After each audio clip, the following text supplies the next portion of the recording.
ओं कर्पूरगौरं करुणावतारं संसारसारं भुजगेन्द्रहारं सदा वसन्तं हृदयारविन्दे भवं भवानी सहितं नमामि।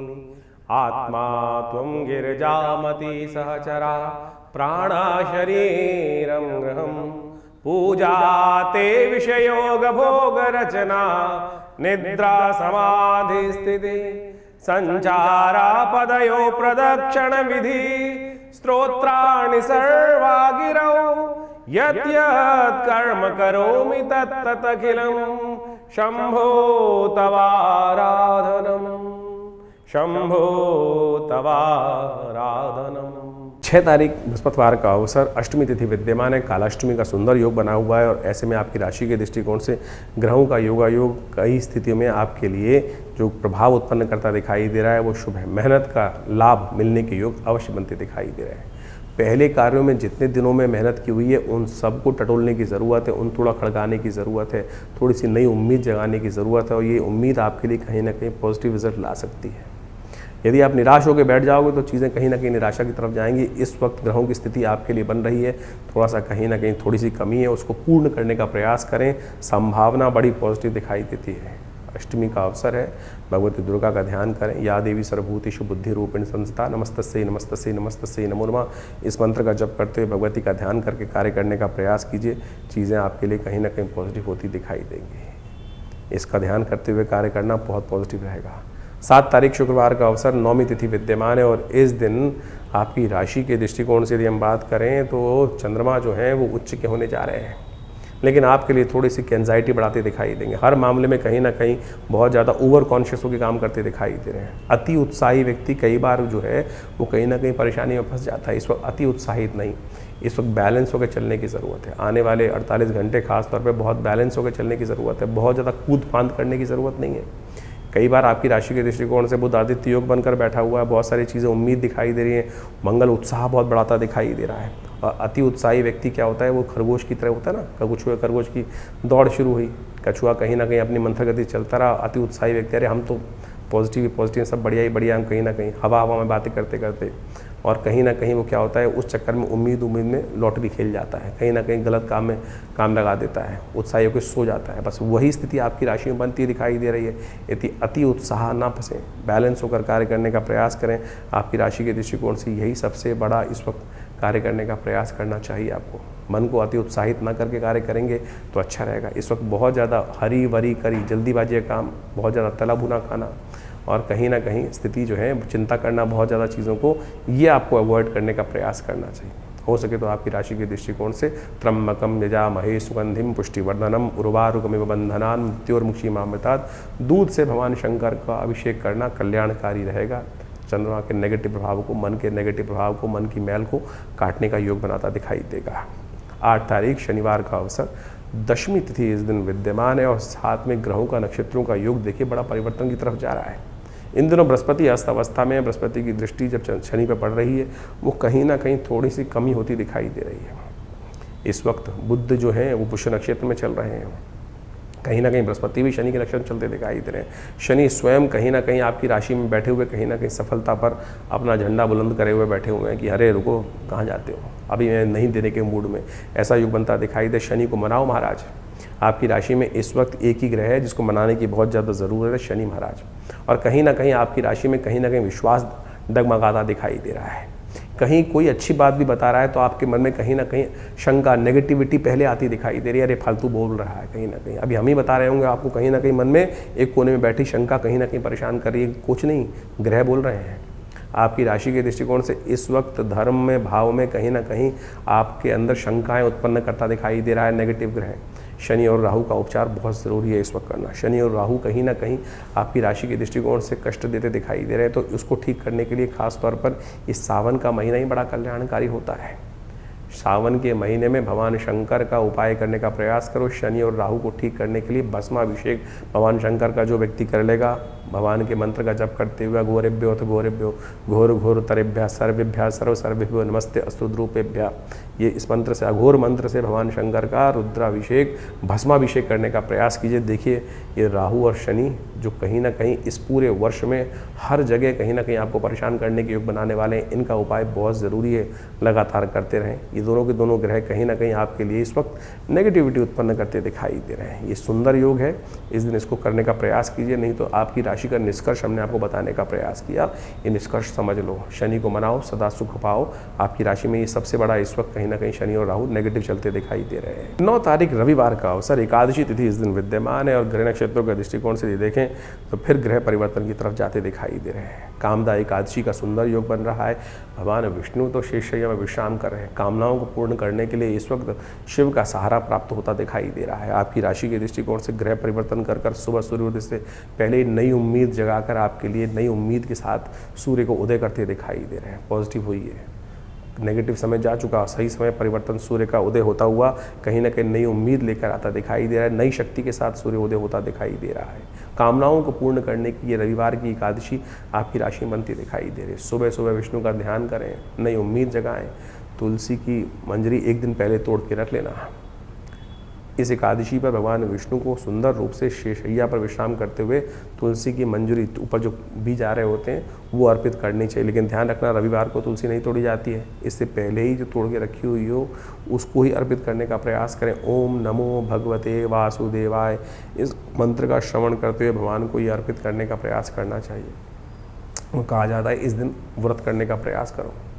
भगवान विष्णु की कृपा से ये जो ग्रहों का योगा योग परिवर्तन की तरफ गया है, ये कहीं ना कहीं नई उम्मीद आपके लिए उदय करता दिखाई दे रहा है। 10 तारीख सोमवार का अवसर, द्वादशी और त्रयोदशी तिथि का संयुक्त योग बनता दिखाई दे रहा है।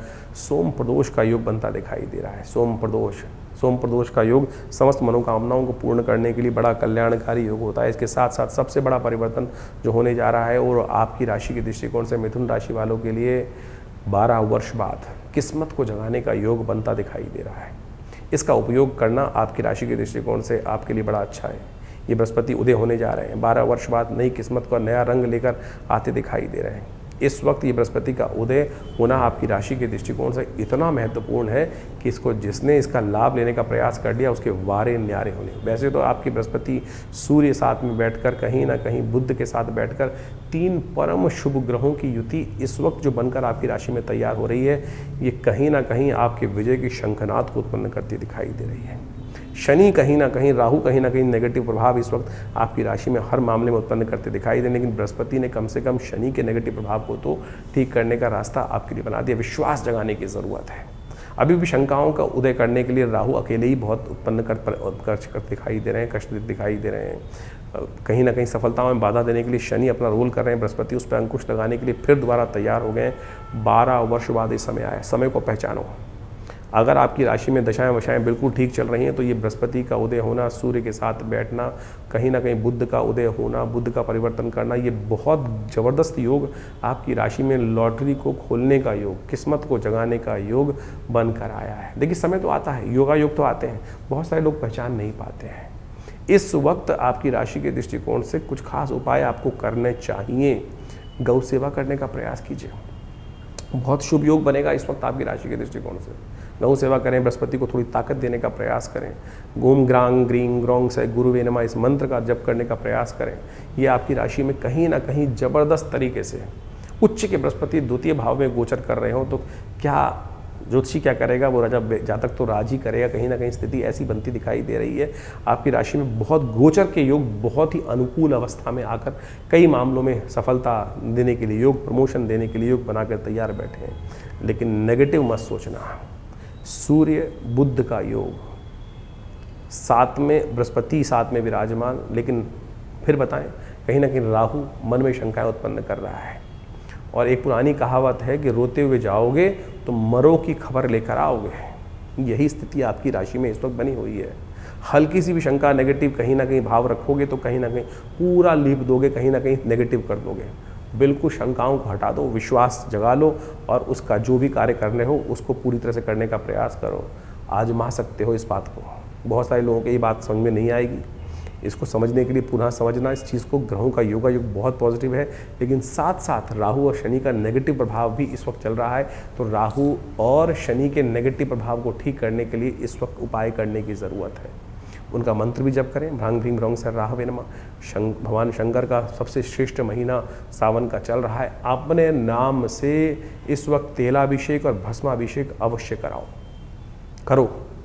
शुद्ध रूप से बैठकर ये करने का प्रयास करो। जान लेना 12 वर्ष आपके करने से नहीं, किस्मत जगाने के लिए ग्रह योग तैयार होकर आए हुए हैं। इस वक्त गोचर में इतना सुंदर योग बनकर तैयार हो रहा है, फिर शायद 12 वर्ष तक इंतजार करके स्थिति मचानी पड़ेगी। तो इस वक्त ये सावन का महीना आपके लिए बड़ा कल्याणकारी योग बना के ग्रह स्थिति उत्पन्न करते दिखाई दे रहे हैं। इसका पूर्ण लाभ लेने का आपको प्रयास करना चाहिए। देखिए, बृहस्पति का ये परिवर्तन जो होने जा रहा है, और अब मान के चलो पूरा आने वाला जो अगले साल तक का 2027 तक के लिए बृहस्पति का परिवर्तन हो चुका है। उच्च के हो गए हैं बृहस्पति।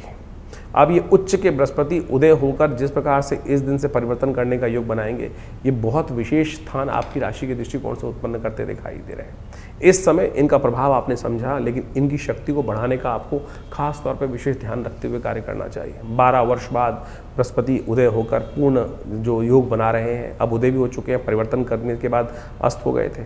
अब 25 दिन बाद जो अब उदय होने की शक्ति में आए हैं, तो आप सत्य माने अब इनको ताकत देने का प्रयास करें। एक हम आपके लिए बात रखें कि आज की तारीख में बृहस्पति को ताकत देने के लिए एक जन प्रचलित जो सबसे ज़्यादा जो उपाय किया जाता है, हर दूसरे आदमी के हाथ में आप उस उपाय को देखते हैं, वो तर्जनी उंगली में कहीं ना कहीं वो बृहस्पति का एक नग, जिसको येलो सफायर बोला जाता है, पुखराज बोला जाता है, या उसका उपरत्न लोग धारण कर लेते हैं, जिसको सुनहला बोल के धारण कर लेते हैं। वो सुनहला धारण कर कर लोग हर कोई पहन के घूमता रहता है, बहुत ज़्यादा लोग। अब क्या वो पूरी तरह से, अगर शुद्ध रत्न है तो बिल्कुल चमत्कार करेगा, इस बात को कोई दिक्कत नहीं है। अगर रत्न शुद्ध है तो ऐसा हो ही नहीं सकता रत्न का चमत्कार ना हो। लेकिन क्या इस धरा से, पृथ्वी से इतने रत्न निकलते हैं कि हर दूसरा आदमी बृहस्पति का कहीं ना कहीं नग धारण करके पहन ले? अब नहीं शुद्ध नहीं निकल रहे हैं, या बाजार में लैब में बनाए जा रहे हैं, तो फिर उनका क्या लाभ होगा?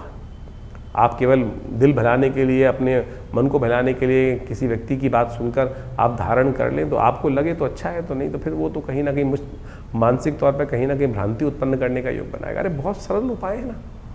हम इस बात को क्यों ना, बृहस्पति 12 वर्ष बाद आपकी राशि के दृष्टिकोण से इतना सुंदर योग बन के आया है, उसकी थोड़ी बहुत दोषों को दूर करने के लिए आप कोशिश ये करें, हल्दी से स्नान करें नित्य प्रति। हल्दी का तिलक अपने माथे पे लगाने का प्रयास करें। वैसे तो आमतौर पे बहुत सारे बड़े ज्योतिषी जो हैं वो केसर की बात करते रहते हैं। बिल्कुल शास्त्रोक्त विधि है, केसर इससे बढ़िया तो औषधि बृहस्पति से हो नहीं सकती है क्या? लेकिन केसर भी इतना मिल रहा है बाजार के अंदर। केसर सरकार की जो रिजल्ट्स एंड गजट्स हैं उनमें दिखाया जाता है कि इतना केसर नहीं हो रहा है जो हर कोई केसर बाजार में हर दुकान पे मिल रहा है। सिंथेटिक धागों को काट कर, भुट्टे के बालों को काट कर, रंग कर, या और पता नहीं किस किस चीज़ों को बनाकर डिब्बे में बेच दिया जाता है। अब फिर उपाय कैसे करेगा? ज्योतिष के दृष्टिकोण से तो फिर वो केसर हुआ ही नहीं। तो आप कोशिश ये करें उसके अनुसार से, बृहस्पति का मंत्र जप करो, ओम ग्रांग ग्रींग ग्रौंग से गुरुवे नमः। हिंग लगे ना फिटकरी, रंग चोखा ही होगा। सद्भावना से जिएगा। ओम छोटा सा मंत्र, ओम ग्रांग ग्रींग ग्रौंग से गुरुवे नमः। इस हल्दी की गांठ को लेकर कोशिश ये कर सकते हैं कि आप थोड़ा जल में डाल दीजिए हल्दी को, और उस हल्दी की गांठ को लेकर, जल को लेकर केले के पेड़ पर हर बृहस्पतिवार के दिन या नित्य प्रति थोड़ा जल डाल दिया कीजिए। इससे बढ़िया क्या होगा? ये छोटा सा उपाय है, ये कहीं ना कहीं लाभ देगा। एक केले के पेड़ को लेकर किसी देवस्थल में रोपित कर दीजिए, और हो सके तो बृहस्पतिवार उनमें जल डालने का, नित्य प्रति डाल सके तो बहुत अच्छा है। बाकी सब तो पेड़ के साथ कई समस्याएं होती हैं कि पीपल को रविवार को नहीं छूना चाहिए, लेकिन केले के साथ तो ऐसी कोई समस्या नहीं। नित्य प्रति जल दे सकें तो बहुत अच्छा है, आपके लिए बड़ा कल्याणकारी योग बनेगा।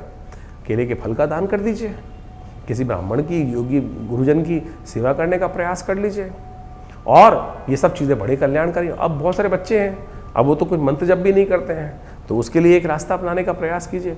ये पीला धागा, ये जो पीला धागा है, ये बृहस्पति का सिद्ध धागा, बृहस्पति के मंत्र से जप करा हुआ ओम ग्रांग ग्रींग ग्रौंग से गुरुवे नमः, इस मंत्र को जप कर कर इसको बच्चे को पहना दीजिए। बच्चे के सीधे बाजू में कहीं बांध दीजिए, बाजू बंद के तौर पर बांध दीजिए, या कहीं ना कहीं हाथ में बांध दीजिए।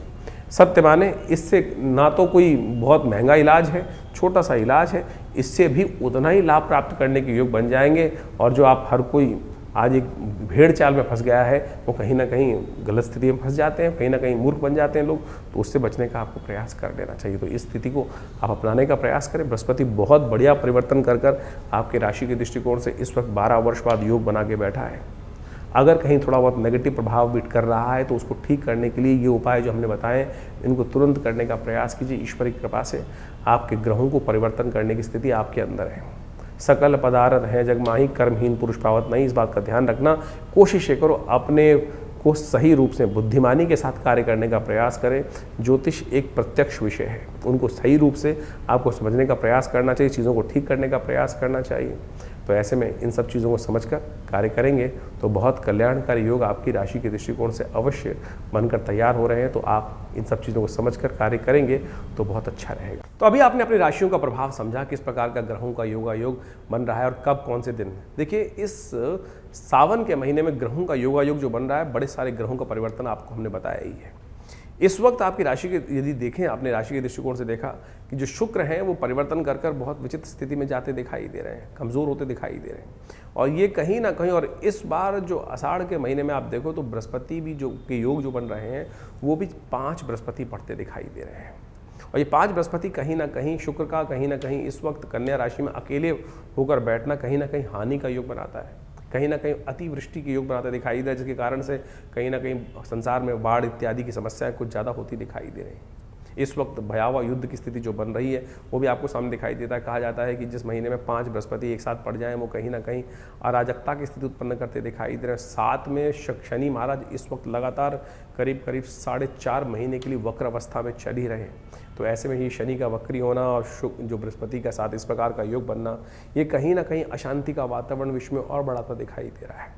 देख ही रहे हैं कि मिडिल ईस्ट के अंदर क्या स्थिति इस वक्त भयावह मची हुई है, और ये कहीं ना कहीं पूरे विश्व को अशांत करने के लिए, महंगाई को बढ़ाने के लिए कहीं ना कहीं स्थिति को आपके हाथों से बाहर निकालती दिखाई देगी। तो ऐसे में महंगाई के दर कहीं ना कहीं आने वाले समय में विश्व को अशांत करने के लिए और महंगाई को और बढ़ाने के लिए स्थितियां कहीं ना कहीं विकट होती दिखाई दे ही रही हैं। तो ऐसे में आपको विशेष तौर पर अपने राशि के अनुसार से समझते हुए कौन से खास उपाय आपको करने हैं, कब करने हैं, कैसे करने हैं, वो सारे हमने आपको बताया इस वक्त आपकी राशि के दृष्टिकोण से। इसके साथ साथ सावन का सुंदर महीना चल रहा है। हमारे जीवन को जो भी कष्ट जीवन में आते हैं उन सबको ठीक करने के लिए प्रार्थना एक ऐसा माध्यम है कि यदि हम प्रार्थना का सहारा लें तो समस्त प्रकार से कष्टों को दूर करने के योग विशेष तौर पर बना सकते हैं। सावन का महीना भगवान शिव को प्रसन्न करने का महीना है, और भोलेनाथ एक छोटे से लोटे के जल से ही प्रसन्न हो जाते हैं और समस्त कष्टों को निवृत्ति करने का योग बना देते हैं। भगवान विष्णु जब शेषशय्या पर विश्राम के लिए जाते हैं तो संता जो है शिव के हाथ में होती है। तो ऐसे में नित्य प्रति इस सावन के महीने में कोशिश ये करें कि आप भगवान शंकर पर थोड़ा जल, थोड़ा दूध, थोड़ा जो भी सामग्री आप अर्पित करना चाहें, भगोले तो सब कुछ स्वीकार कर लेते हैं। तो जो कुछ श्रद्धा के साथ, विश्वास के साथ आप समर्पण करने का प्रयास करेंगे बड़ा ही सुंदर रहेगा। ऐसे में हमने नित्यपति विवेकानंद योगाश्रम में पूरे सावन के महीने में भगवान का रुद्राभिषेक सुंदर रूप से रखा है।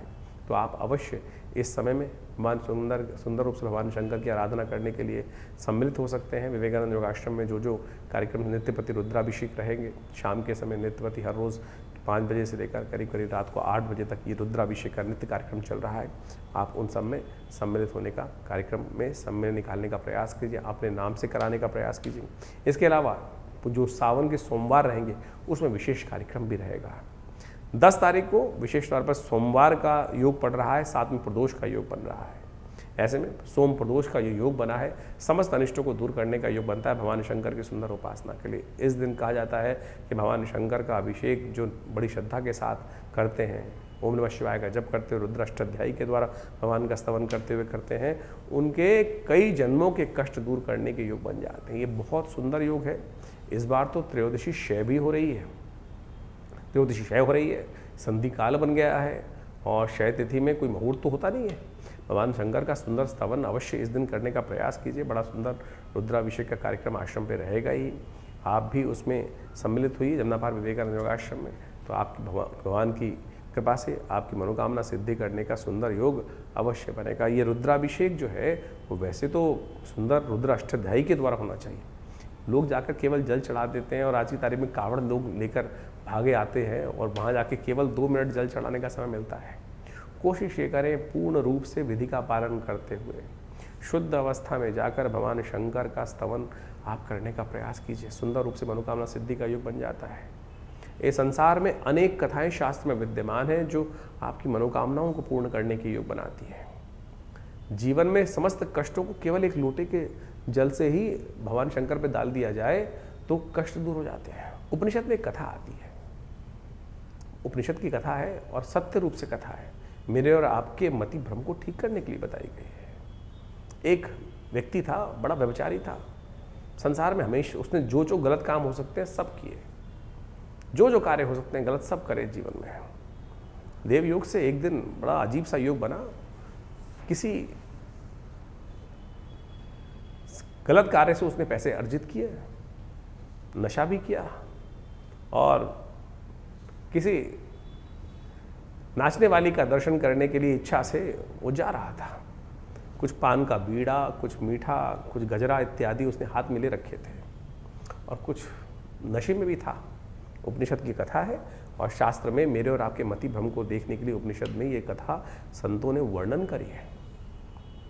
कहा जाता है कि रास्ते में नशे में चलते चलते संध्या वेला हो चुकी थी, रात्रि का समय आप बहुत पास आ गया था, कहीं ठोकर लगी और गिर पड़ा। पता नहीं कितनी देर तक गिर रहा।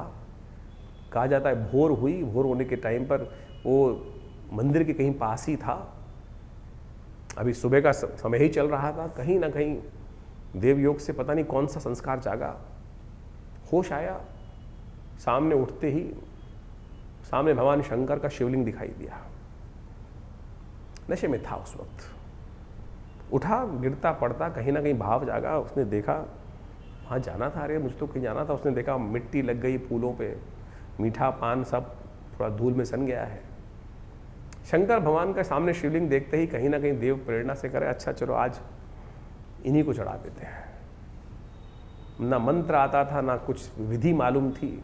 लड़कते पटकते कहीं ना कहीं वो मंदिर की सीढ़ियों पर पहुंचा और जाकर उस पान के बीड़े को वहीं भगवान पर अर्पित कर दिया। साथ में जो गजरा था वो भगवान को चढ़ा दिया। जो मंत्र उल्टा सीधा आता था वही भगवान को मंत्र जपते हुए कर दिया। चोट लग चुकी थी, खून बह चुका था बहुत ज़्यादा, वहीं शिवलिंग के ऊपर ही गिर पड़ा, मर गया। अंतकाल के बाद जो आत्मा की गति होती है वो पद्धति मनाई गई, यमराज के समक्ष उपस्थित किया गया। कथा कहती है कि यमराज के समक्ष उपस्थित किया गया उसको, तो यमराज ने कहा चित्रगुप्त बताओ इनके जीवन में क्या कुछ लिखा हुआ है। तो कहा, चित्रगुप्त ने कहा कि महाराज चिरकाल तक नरकादि लोकों में भोगना है इसको, ऐसा लिखा हुआ है। लेकिन एक बहुत खास बात है, 2.5 घड़ी का इंद्रासन इसको प्राप्त है। इस जीवात्मा को 2.5 घड़ी का इंद्रासन प्राप्त हुआ है। उस जीवात्मा की आंख खुल गई, जिस स्थिति में था उसने तो कोई शुभ कार्य कभी किया ही नहीं था। यमराज ने पूछा महाराज कहाँ जाओगे? तो पहले उसने कहा प्रभु मेरी आपसे एक अनुरोध है कि मुझे ये बताया जाए कि मैंने ऐसा कौन सा कार्य किया जिसके कारण से मुझे इंद्रासन मिला है 2.5 घड़ी का। अब जीव है, वहाँ ऐसा तो नहीं, सुनवाई नहीं होती। जो जो आपके मन के संशय हैं यहाँ नहीं ठीक होंगे तो वहाँ तो अवश्य सुनने का रास्ता, जानने का रास्ता हमेशा खुलता है। ऐसा नहीं है कि अंधे कुएं के अंदर फेंक दिया जाता है, बताया जाता है कि भाई तूने ये किया, ऐसे से किया, ऐसे से किया। और यदि आप गरुड़ पुराण पढ़ो तो वह सब कुछ वर्णन साफ साफ दिखाया गया है कि हर आत्मा को, हर जीवात्मा को उसके कर्म सब दिखा दिए जाते हैं, पिक्चर की तरह रिकॉर्ड हो जाता है। सब चीज़ें रिकॉर्ड करके दिखा दी जाती हैं कि भाई तूने ये किया था, छुपा के किया था। उस परमात्मा की विधि के आगे कुछ नहीं छुपता। तो बताया गया भाई, चित्रगुप्त ने कहा कि महाराज इन्होंने जीवन पर्यंत कोई भी शुभ कार्य नहीं किया, हमेशा कहीं ना कहीं कत्ल किया, ये गलत किया, चोरी डकैती, जो व्यभिचार हो सकते हैं सब, झूठ बोलना, सब काम किए हैं। लेकिन अंत में मरने से पहले भगवान शंकर को इन्होंने उस तुरीय अवस्था में जाकर एकाग्र चित्त भाव से भगवान के जो समर्पण किया है उसके कारण से, पुण्य योग से इनको 2.5 घड़ी का इंद्रासन प्राप्त हुआ है। तो इंद्र ने कहा भाई, यमराज ने कहा ठीक है महाराज पता चल गया। धर्मराज ने कहा अब बताओ कहाँ जाओगे, पहले इंद्रासन प्राप्त करोगे 2.5 घड़ी का या नरकादि लोक जाना है? तो महाराज पहले इंद्रासन। धर्मराज ने कहा ठीक है तथास्तु, जाओ महाराज, आपका पुण्य है, आपको 2.5 घड़ी का इंद्रासन, उसके बाद आप नरकादि लोग जाइएगा जहाँ जाना है। वहाँ कोई पार्शियलिटी नहीं चलती, किसी का कोई भेद नहीं चलता। जो किया है, जैसा किया, अवश्यमेव भोक्तव्यम कृतम कर्म शुभाशुभम। उपस्थित किया गया इंद्र के समक्ष और कहा धर्मराज की आज्ञा से इनको 2.5 घड़ी का इंद्रासन प्राप्त हुआ है, आप थोड़ी देर के लिए आप अल्प विराम लें और इनको वहाँ इंद्रासन दिया जाए। व्यवस्था हुई, घोषणा की गई कि इंद्र नए बनने जा रहे हैं पदाधिकारी। इंद्र कभी एक नहीं रहते, समय समय के काल व्यवस्था के अनुसार से बदल दिए जाते हैं इंद्र। और इसीलिए देवासुर संग्राम इत्यादि समस्त जो थे वो ललायित रहते थे। उस इंद्र को हटाकर हम राक्षस जो भी होते, जो भी, चाहे रावण रहे चाहे कोई, सब इंद्रासन की ललाहट में, इंद्रासन प्राप्त करने के लिए, स्वर्ग के सुख को प्राप्त करने के लिए, उस पद को प्राप्त करने के लिए, उस सिंहासन को प्राप्त करने के लिए सब कितने कितने युद्ध लड़ते थे। उसको पुण्य के कारण से मिला था। इंद्र हटे और जो उस वक्त व्यवस्था में थे, और इनका अभिषेक करने के लिए सुंदर व्यवस्था की गई। सबको सूचना दी गई कि महाराज ऐसे ऐसे इंद्र बदलने वाले हैं, बहुत सुंदर राज्य अभिषेक की व्यवस्था होगी, अभिषेक किया जाएगा, सुंदर रूप से नृत्य इत्यादि की सुंदर व्यवस्था रहेगी, आप साय नृत्य करेंगे, पूर्ण व्यवस्था। सबको आमंत्रण जिस प्रकार से किया जाता है, कोई प्रधानमंत्री पद पे, कोई मंत्री पद पे बैठता है तो पूरे समाज को बुलाया जाता है, तो ऐसी सुंदर व्यवस्था करने की कार्य कर दिया गया। घोषणा हो गई, समय पर उनको इंद्र के पदवी पर विभूषित कर दिया गया। और जैसे ही घोषणा हुई, सब नृत्य और जय हो आपको इनकी तरफ से शुभकामनाएं, इनकी तरफ से सब शुरू होने जा रहा था। उन्होंने कहा रुको महाराज, वहाँ खड़े हुए इंद्रासन से और संकल्प लिया कि मैं ये उच्च श्रवा जो घोड़ा है शुक्राचार्य को दान कर रहा हूँ। ये कामधेनु गायें जो है कैसे पहुँचा, कामधेनु गायें वशिष्ठ के पास कैसे पहुँची, इंद्र ने दान करी। इंद्र ने संकल्प लेकर वो दान कर दिया कामधेनु को, वशिष्ठ को। जितनी स्वर्ग की निधियाँ थी सब लेकर दान करनी शुरू कर दी, एक के बाद सब चीज़ें दान करते चले गए। इंद्र पर आसी विभूषित था वो व्यक्ति उस वक्त। कोई ये नहीं कह सकता कि महाराज आप ये नहीं कर सकते, कोई उंगली नहीं उठा सकता था, सब कुछ दान करता था। 2.5 घड़ी थी उसके पास, केवल 2.5 घड़ी। कहा जाता है अंत में जब सब कुछ कर दिया तो उठा इंद्र, अपने आसन से उठकर नीचे आया और संकल्प लिया कि मैं आज इस वक्त इस पद पर विभूषित इंद्र पद पर आसीन संकल्प लेता हूँ, ये संपूर्ण त्रिलोकी का जो मेरा साम्राज्य है भगवान शंकर को अर्पित करता हूँ। और कहा चलो भाई अब नरकादि लोगों को भोगने के लिए चलता हूँ। किसका सामर्थ्य था, किसका सामर्थ्य था कि उसको उस पद से हटा सके कोई व्यक्ति? ये उपनिषद की कथा है। तो आपको ये समझना चाहिए कि भारतीय उपनिषद जो है वास्तविक तौर पर मेरे मति को ठीक करने के लिए है। तो ये सावन का सुंदर महीना जो है ना, वो एक छोटे से जल से भगवान को कैसे प्रसन्न करने का है, इस विश्वास को जगाने का है, माध्यम है। आप अपने जीवन को बदलने के लिए छोटे छोटे संसार में जो भारतीय संस्कृति में जो उपनिषद इत्यादि में पुराणों में कथाएं हैं, उनको सार रूप में ग्रहण करने का प्रयास करें। करो तो सही कर्म। कैसे, किसका बाहुबल है, किसका सामर्थ्य है कि आपके जीवन में वो शुभ का आगमन को, कर्म प्रधान विश्व रचना का कर्म तो करने का प्रयास तो कीजिए। आज हम हर चीज में कहीं ना कहीं मन में नेगेटिव भाव लेके बैठ जाते हैं, अरे कुछ नहीं होगा। सब कुछ होगा, सब कुछ होगा। अगर किसी व्यक्ति ने अबोध अवस्था में वो कर्म कर दिया, उसका पुण्य कर दिया। जो लोग विश्वास को जगाकर अपनी श्रद्धा के साथ, विश्वास के साथ कर्म करते होंगे, तो उनके भोग क्यों नहीं बनते होंगे, क्यों नहीं उनके जीवन में पुण्य का उदय बनता होगा। करिए तो सही। इतने लाखों अरबों लोग हैं, कितने लोग ललाहित हो गए श्रद्धा के साथ अपने कर्म को करते हैं, लॉटरी खुलती है। तो इस बात को विश्वास करके करने का प्रयास कीजिए। देखिए ये बड़ा सुंदर समय है, परमात्मा की आराधना करने का प्रयास कीजिए। ये श्रद्धा के साथ इस सावन को खाली मत जाने दीजिए। तो करेंगे तो अवश्य लाभ प्राप्ति के योग बनेंगे, जीवन के कष्टों को दूर करने के योग बनेंगे। ये सावन का महीना बड़ी श्रद्धा के साथ आया है। कोशिश ये करें इस सावन के महीने में जब भी कोई सुंदर कार्य हमारे जो चल रहे हैं उनको करिए। भगवान का अभिषेक कीजिए, जल अर्पित करने का प्रयास कीजिए, दान कीजिए, पुण्य कीजिए, जो कुछ कर सकते हैं वो सब करने का प्रयास करेंगे। तो ये कर्म जो है आपका, ये पुण्य कर्म कहीं निष्फल नहीं जाता। देले सवेले कहीं ना कहीं आपके पुण्यों के उदय कर कर रक्षा करने के लिए कर्म ही उस विपदा की स्थिति में सामने आके खड़ा हो जाता है, और वो कहीं ना कहीं आपके कल्याण का मार्ग प्रशस्त कर देगा। तो इसको विश्वास जगाइए। इस कथा को केवल ऐसे ही नहीं लीजिएगा, श्रद्धा अनुसार से विश्वास करके समझकर कार्य करने का प्रयास कीजिए। कल्याण होगा।